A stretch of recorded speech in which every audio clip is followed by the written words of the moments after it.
Donc bonjour, aujourd'hui on va présenter le projet d'exportation d'Under Armour au Costa Rica pour l'aspect du cours, aspect pratique du commerce international. On va commencer avec l'introduction, donc l'entreprise Under Armour. L'entreprise Under Armour, c'est une entreprise américaine basée à Baltimore.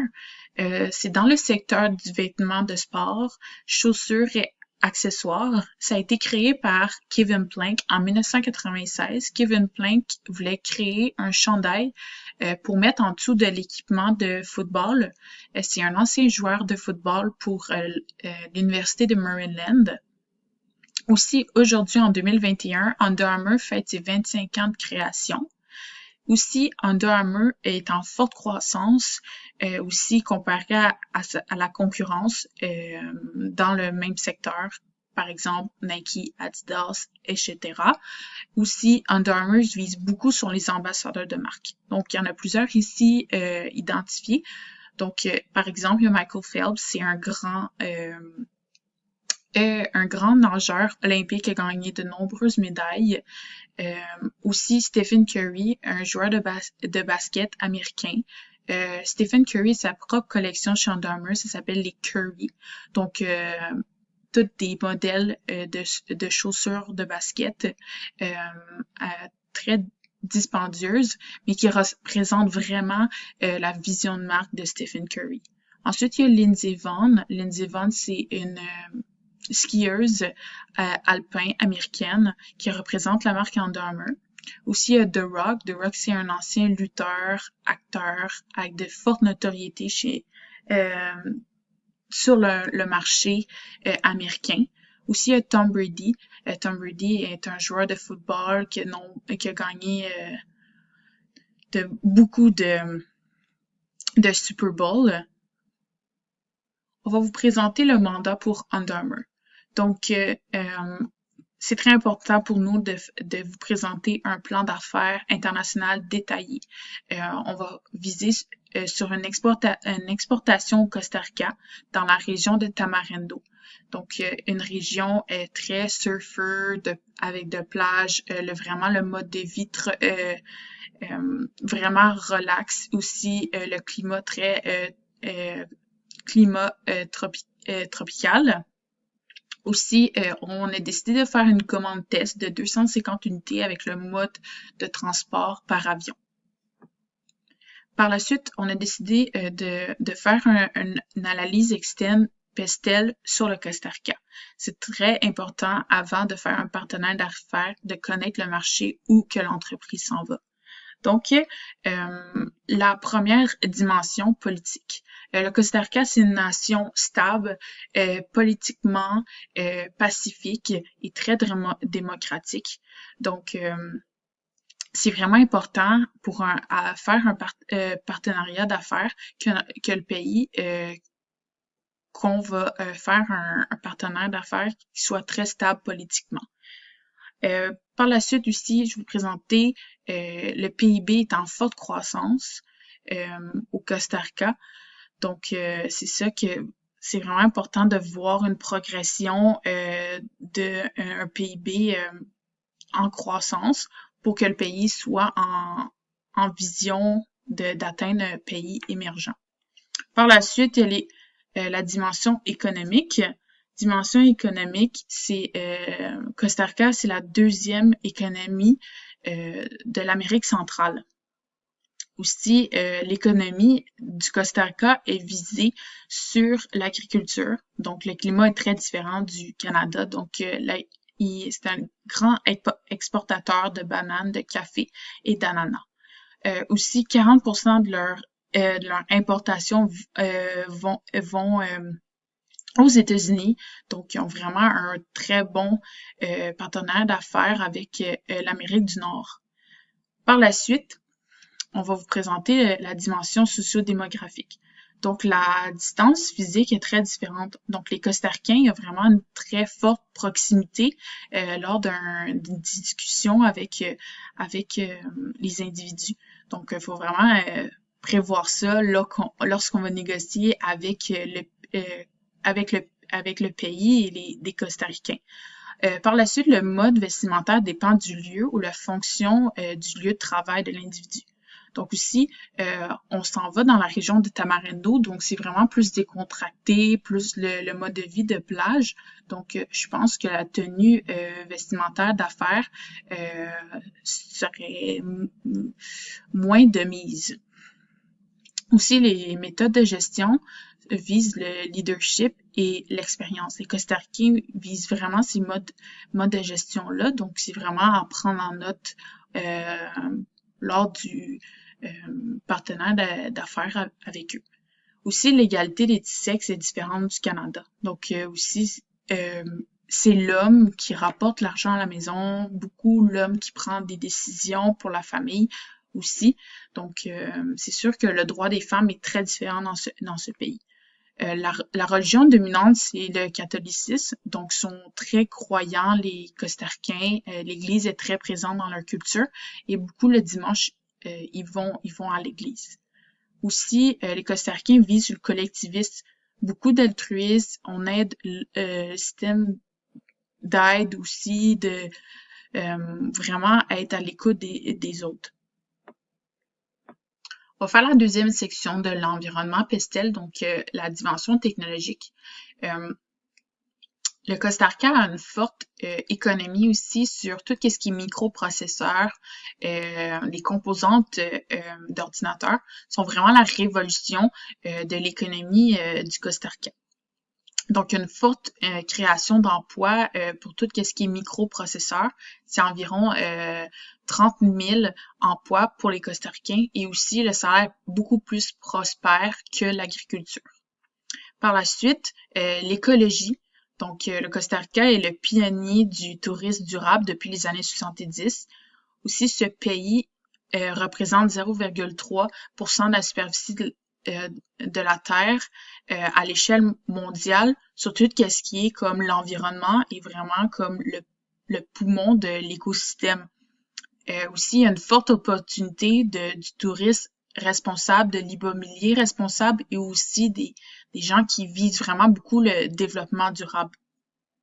Par la suite, tout ce qui est légal, depuis 2002, il y a un accord de libre-échange entre le Canada et le Costa Rica.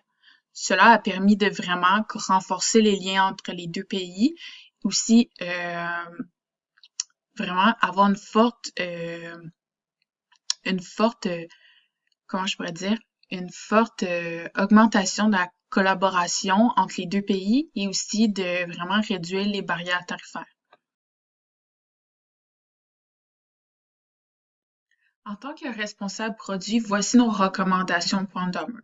Donc, premièrement, la description du produit. Donc, c'est une commande test de la collection de Project The Rock, représentée par The Rock que vous voyez sur la photo, au Costa Rica, dans la région de Tamarindo. Donc, la région plus surfer, vraiment aussi le mode de vie très de plage et décontracté. Aussi, chez Under Armour, il y a un inventaire très large. Donc aussi, on a vraiment été vraiment dans une sélection très précise pour vraiment réduire l'inventaire. Cette collection, selon nous, c'est vraiment un atout en Amérique centrale aussi. The Rock a vraiment une forte notoriété en Amérique du Sud. Par la suite, le sourcing ou l'origine du produit. Donc, le ciblage pertinent, c'est les entreprises locales à Tamarindo. Donc, c'est vraiment des petits joueurs indépendants. Donc, c'est vraiment ce qu'on a trouvé dans cette région-là. Le risque possible, c'est vraiment un défaut de maîtrise des règles du pays. Donc, il faut vraiment faire une analyse externe et vraiment connaître le marché. Par la suite, on a décidé de faire un partenariat où on a décidé, ou vraiment une vision de partenariat potentiel.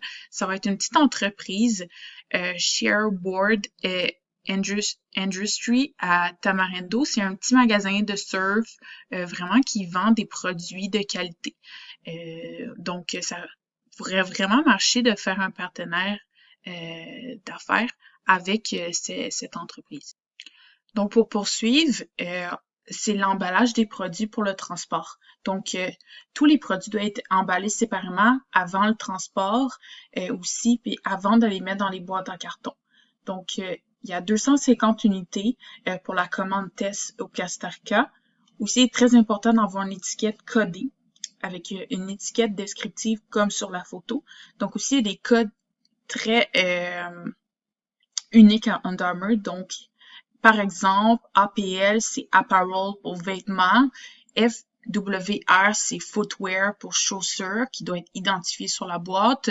Aussi, ACC, comme vous voyez sur la photo, c'est accessoire. Donc, il faut vraiment bien identifier la marchandise quand elle va arriver au Costa Rica, dans la région de Tamarindo. Aussi, les produits sur les étiquettes, sur les vêtements, doivent être traduits en espagnol, donc parce que c'est la langue officielle du pays. Aussi, on a décidé, on vous recommande d'identifier les produits en dollars US et en dollars de colons costaricains. Aussi, on a décidé de créer un chandail exclusif pour le Costa Rica, une association ou un partenariat avec Under Armour et vraiment la vision surfer. Donc, ça va permettre de vraiment créer un partenaire d'affaires beaucoup plus puissant avec un produit comme cela.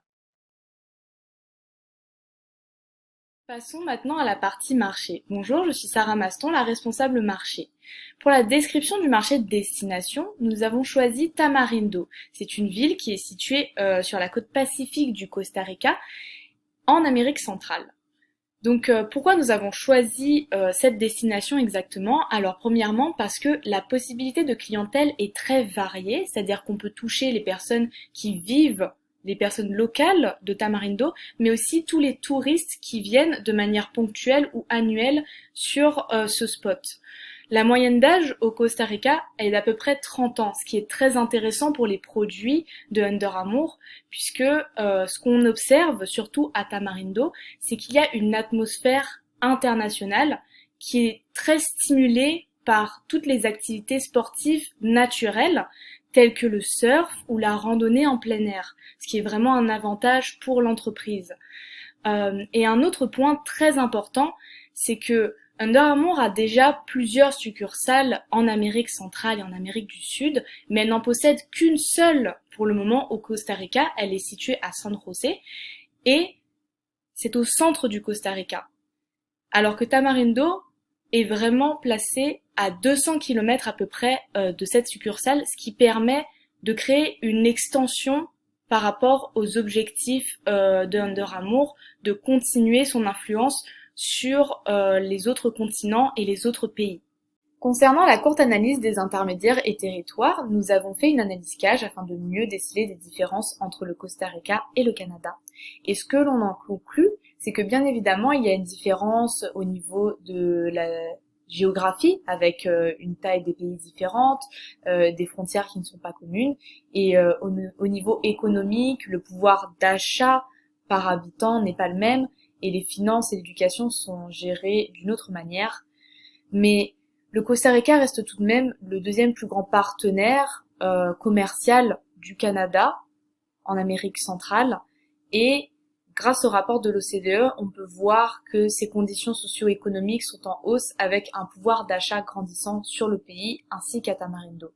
Ce qui montre bien évidemment qu'il y a des intermédiaires par rapport au territoire, mais beaucoup d'opportunités pour aller sur le marché. Au sujet maintenant des pratiques locales, il est intéressant de voir d'une manière générale que les Costa-Ricains sont vus comme des personnes très bienveillantes, accueillantes et détendues dans leur quotidien, mais aussi en affaires, et donc que pour percer le marché du Costa Rica, il est important d'avoir des partenaires locaux qui font partie intégrante de la culture du pays. Par rapport à Tamarindo, ce qu'on peut voir, c'est que les sports de nature tels que le surf et la randonnée en plein air sont très très populaires. On peut d'ailleurs déceler près d'une vingtaine de clubs et de locations de surf juste sur 125 km² à Tamarindo. Ce qu'on recommande donc à Under Armour, c'est d'avoir des partenaires, des commerçants locaux tels que Kelly's Surf Shop ou Chibor Industries qui vont permettre une meilleure insertion dans le marché et une meilleure compréhension de ce que recherchent des habitudes des consommateurs locaux, mais aussi des touristes qui viennent dans la ville. Une autre alternative très intéressante d'ailleurs pour mieux comprendre ce que recherche le public ciblé, ce sont les foires internationales, car elles vont permettre justement de faire connaître Under Armour au Costa Rica, mais aussi de mieux comprendre ce que les consommateurs recherchent et les habitudes de vie des citoyens, ce qui va permettre une meilleure crédibilité et une meilleure connaissance du marché, non seulement en exposant des échantillons de produits aux personnes justement du Costa Rica, mais aussi pour agrandir la visibilité de la compagnie. Au niveau des restrictions tarifaires et non tarifaires, il est très avantageux pour Under Armour d'aller au Costa Rica étant donné qu'il y a un accord de libre-échange entre le Canada et le Costa Rica, ce qui permet d'éliminer les droits de douane, par exemple, avec l'article 3 de l'accord, et aussi d'avoir une admission en franchise par rapport à certains échantillons commerciaux et par rapport aux imprimés publicitaires qui seront exportés sur place. Ce qui est très intéressant par rapport justement aux foires commerciales, mais aussi aux partenaires, afin de mieux percevoir les tendances d'achat des produits de Under Armour à Tamarindo. Bonjour, bienvenue dans la partie transport, dans laquelle je vais vous énumérer les diverses étapes à prendre en compte lorsqu'on établit le mode de transport approprié pour un produit destiné à l'exportation. Juste avant de commencer, j'aimerais prendre 2 minutes pour remercier M. Carl Méville-Dechaine et M. Sylvain Pelcha pour leur aide apportée tout au long du travail. Donc, dans le cas de Under Armour, on a déterminé que le mode de transport le plus approprié, c'est le transport aérien, pour la simple et bonne raison qu'il s'agit du mode le plus efficace, le plus rapide et le plus sécuritaire, surtout lorsqu'on parle de petites quantités ayant une certaine valeur, comme dans le cas d'Under Armour. Donc, pour l'établissement du prix de transport, il y a 3 éléments à prendre en compte qui sont importants. On parle des quantités, du poids et du poids volumétrique. Le poids volumétrique, pourquoi? Parce que la majorité des transporteurs aériens déterminent leur tarification en fonction du poids ou du poids volumétrique. Ils calculent les deux, prennent le plus élevé des deux et établissent leur tarification en fonction de ça. Donc ici, pour ce qui est des quantités, on parle de 250 unités qui sont divisées en 8 boîtes de 7 kg chacune, donc 56 kg total. Et pour le poids volumétrique, le calcul se fait par le volume cubique, donc on parle de longueur fois largeur fois hauteur, qu'on divise par la suite par 6000, qui est une norme internationale en transport aérien, et ça nous donne ici 108 kg. Donc la tarification va être faite sur 108 kg et non 56. Par la suite, pour le prochain élément qui est important, c'est l'établissement de l'incoterm, qui ici on détermine c'est qui prend en charge les frais de transport et les responsabilités des produits en exportation.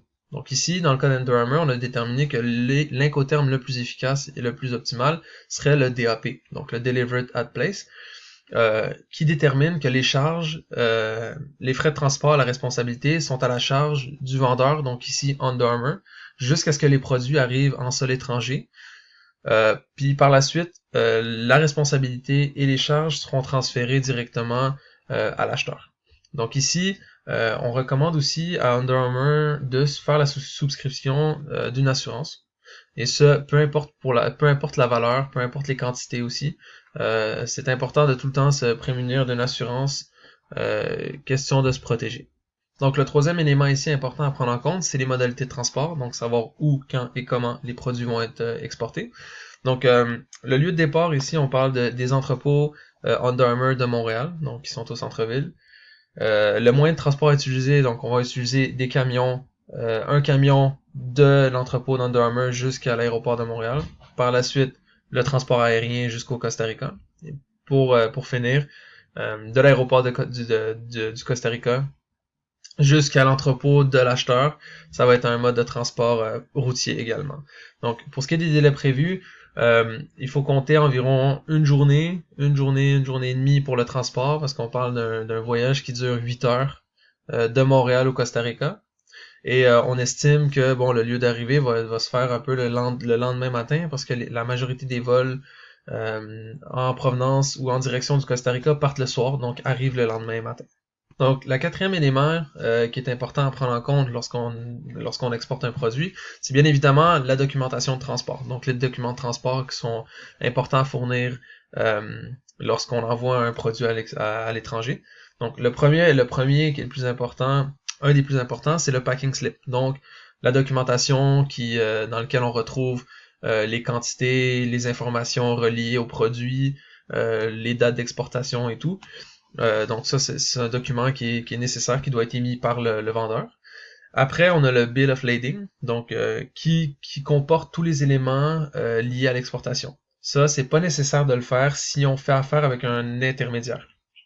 Donc, FedEx, UPS, ce sont des entreprises qui produisent eux-mêmes le Bill of Lading via leur système informatique. Puis le dernier, qui est le plus important, le Custom Invoice. Cette documentation-là, c'est la documentation qui va être prise par le douanier lorsque les produits arrivent en sol étranger.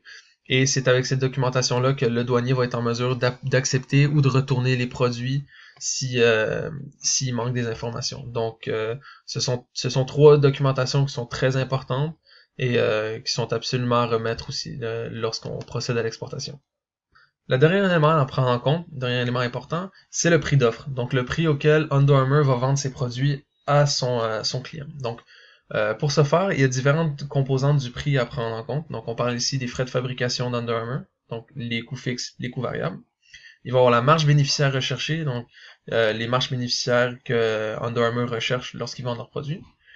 Les frais de transport et d'exportation qui sont à la charge d'Under Armour dans ce cas-ci.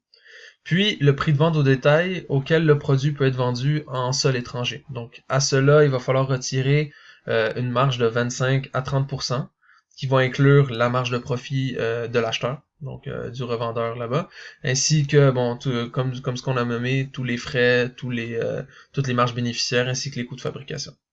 Donc merci d'avoir écouté et je vous relègue entre les mains de mes collègues pour la suite de la présentation. Dans cette section, nous vous présenterons les acteurs du financement. Sachant que vous n'aurez pas besoin de ces acteurs pour la transaction actuelle, nous voulons quand même vous les présenter puisque cela pourrait vous servir dans un futur contrat. Premièrement, la Banque du développement du Canada offre des prêts rapides, soit en moins de 5 jours pour un montant allant jusqu'à 100 000 $. Donc, ça peut être très intéressant pour une petite PME. Deuxièmement, Exportation et Développement Canada offre aussi des prêts, emprunts ou crédits, afin d'aider les exportateurs canadiens à conclure des contrats à l'étranger. Vous devrez par contre passer par une évaluation avec un agent. La troisième option, c'est un financement conventionnel. Le compte client peut être utilisé comme une garantie auprès d'une banque pour obtenir un prêt classique pour la période de temps entre le moment de l'expédition des marchandises et le moment où vous serez payé. Attention aux frais et aux taux d'intérêt. C'est important de les comparer avec la BDC par exemple. L'utilisation d'un transfert serait aussi à considérer dans l'optique d'un aboutissement de contrat avec un acheteur.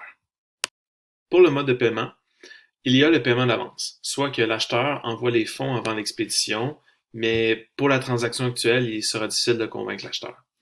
Deuxièmement, il y a l'encaissement documentaire. Nous croyons que l'encaissement documentaire à vue est intéressant puisque la marchandise ne possède pas de grande valeur.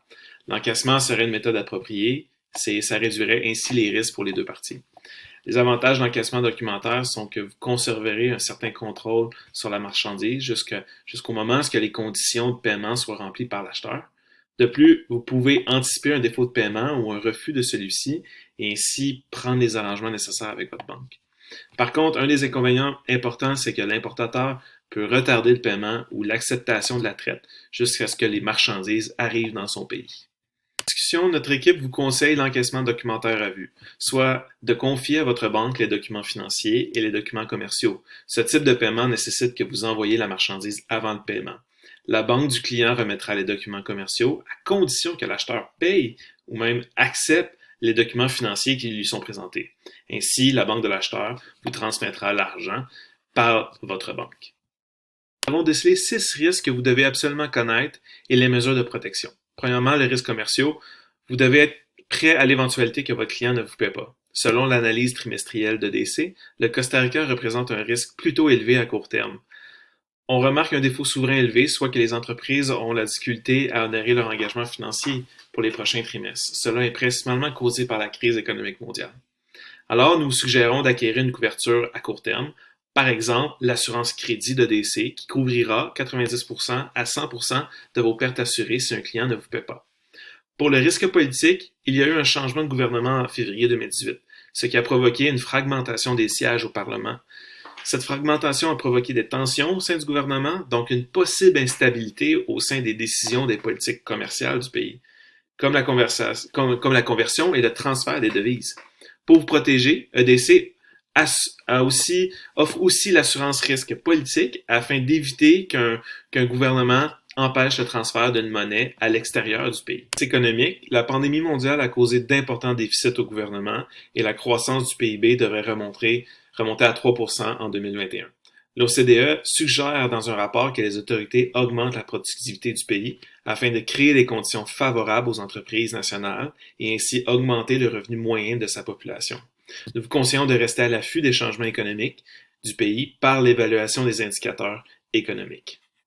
Risque juridique, malgré l'accord de libre-échange entre le Costa Rica et le Canada, il est possible que le gouvernement costaricain mette en place une loi qui défavorise les importations et les entreprises étrangères afin de protéger sa production nationale. L'assurance risque politique couvre aussi ce genre de problème.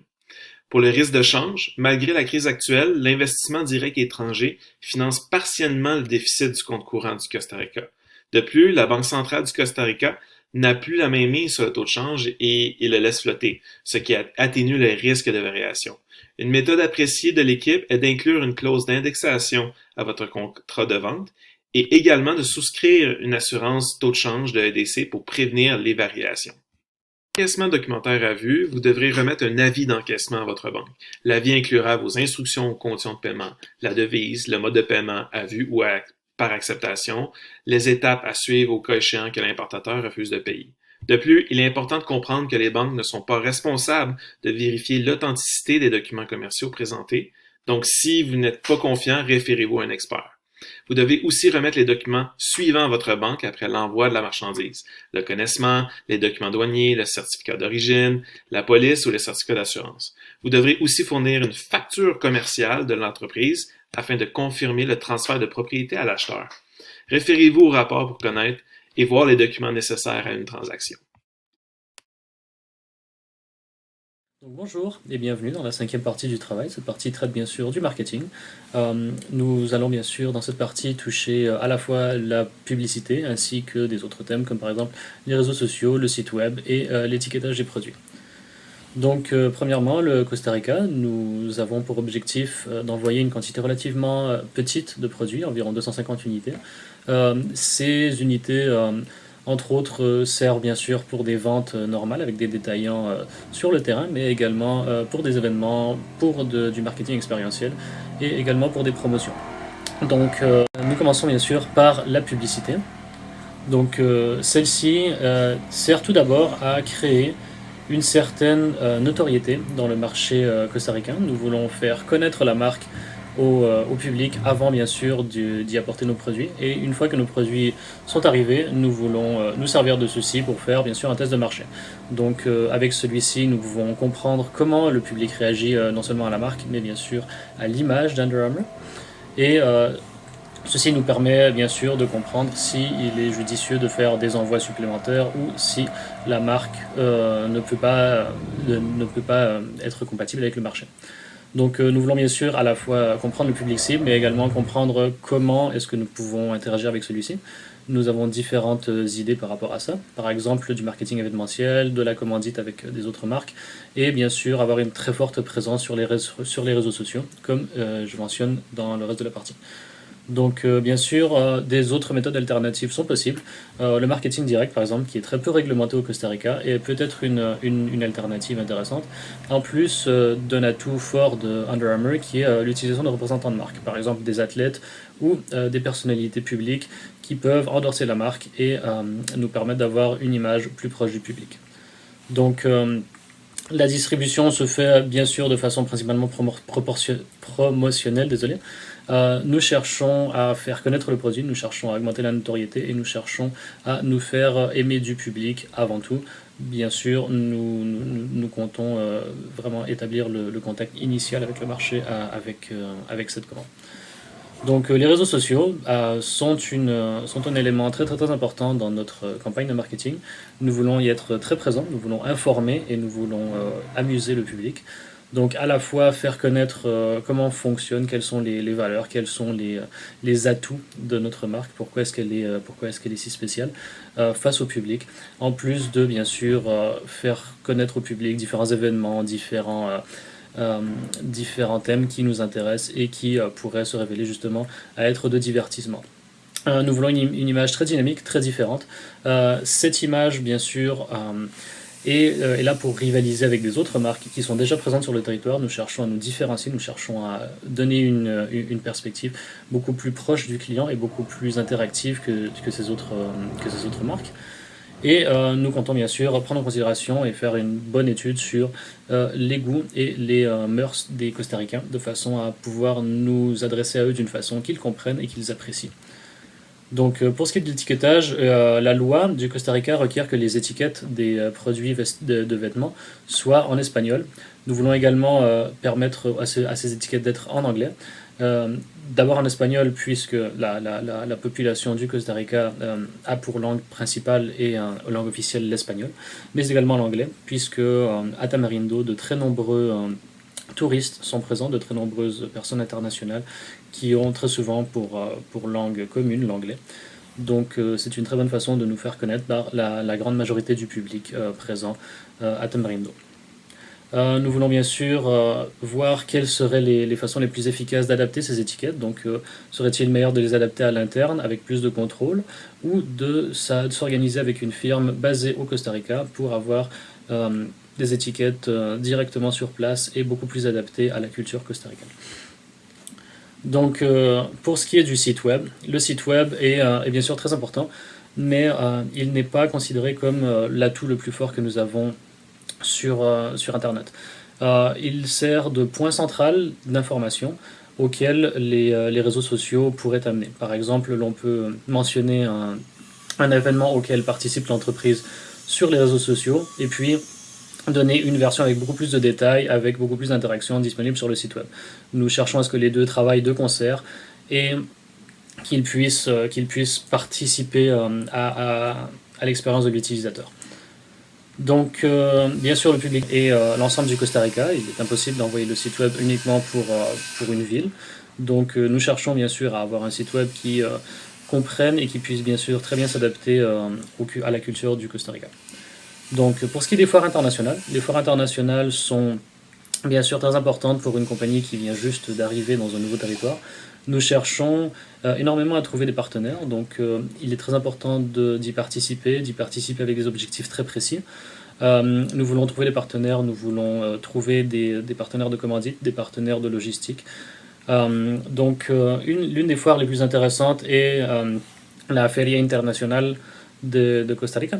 Donc cette foire internationale permet à différentes entreprises exportatrices et importatrices de se communiquer et de partager des idées, en plus de partager des contacts. Pour conclure, nous avons bien sûr quelques recommandations à proposer à Under Armour dans le cas où ils décident de faire cette transaction avec le Costa Rica.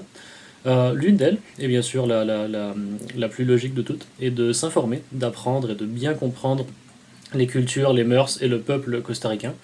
Il est bien sûr très important de s'adresser à eux d'une façon qu'ils comprennent, d'une façon qu'ils considèrent respectueuse, mais aussi d'une façon qu'ils comprennent que nous ne sommes pas costaricains nous-mêmes et que nous sommes une marque qui a ses valeurs et ses façons d'agir. Il est également très important de prendre en considération que les employés d'Under Armour qui arrivent à Costa Rica sont les tout premiers représentants de la marque, à la fois pour le public comme pour les autres entreprises. Donc il est très important que ceux-ci sachent présenter d'une bonne façon les valeurs de la marque, tout en gardant un respect bien sûr pour celles qui proviennent du Costa Rica. Le fait aussi que Under Armour ne soit jamais arrivé au Costa Rica et qu'elle a déjà une certaine expérience quant au commerce international, c'est une très bonne occasion pour elle d'essayer de nouvelles techniques, à la fois en commercialisation, comme en marketing, comme en distribution. C'est un très bon endroit pour apprendre et c'est un très bon endroit qui lui permet justement de comprendre davantage dans l'objectif de s'établir avec plus de sérieux dans le reste de la région d'Amérique latine. L'on peut également constater que Under Armour est une marque qui se distingue en partie par sa très grande innovation et que le marché d'Amérique latine est très souvent beaucoup plus apte et beaucoup plus réceptif face à la technologie. Donc on peut également prendre en considération cette partie de la formation de l'entreprise et d'en tirer un avantage face au peuple latino-américain qui est bien sûr beaucoup plus capable d'absorber et de comprendre cette perspective. Donc voilà, ce sont toutes les recommandations principales. Je vous remercie énormément pour votre écoute et pour le temps que vous avez pris à nous donner le cours, à nous conseiller. Je remercie également le groupe avec lequel nous avons réussi à faire ce travail et j'espère que vous ayez une très bonne journée, bonne continuation. Au revoir.